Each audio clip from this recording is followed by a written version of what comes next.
Bonjour, je suis Laïd de Papa Bricole et aujourd'hui je vais vous expliquer comment bien conserver ses pinceaux et ses rouleaux. Après avoir fait de la peinture, il est très important de nettoyer ses pinceaux. Alors, pour les nettoyer, c'est très simple. Si c'est de la peinture à l'huile, on utilise du White Spirit. Et si c'est de la peinture à l'eau, on utilise tout simplement de l'eau pour nettoyer nos pinceaux.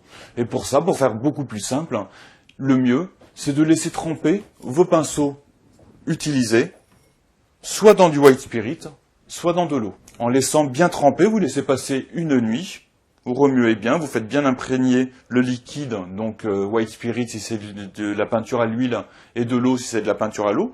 Vous le laissez bien imprégner pendant une nuit entière. Le lendemain, vous allez voir qu'il sera beaucoup plus facile de nettoyer vos pinceaux.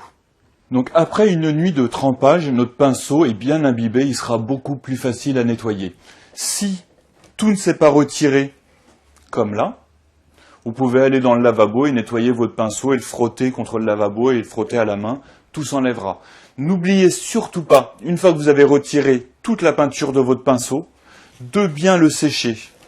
Il est très important de bien sécher son pinceau pour pouvoir bien le conserver.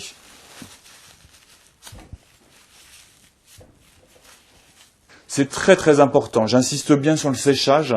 Après le lavage, donc après avoir bien lavé votre pinceau, il est très important de bien le sécher. Parce que si vous le mettez encore humide dans votre caisse, ben en fait ça le séchera complètement et les poils du pinceau seront complètement secs. Et la prochaine fois qu'on voudrait l'utiliser, ben ça fera vraiment pas un bel effet. Ce sera vraiment un pinceau abîmé que vous utiliserez. Et maintenant qu'il est sec, je vais pouvoir le ranger. Faire du bricolage, c'est aussi entretenir son matériel. Il est très important de bien entretenir son matériel, de bien le nettoyer, pour pouvoir l'utiliser dans les meilleures conditions la prochaine fois. Un bon bricoleur a toujours un matériel propre et opérationnel.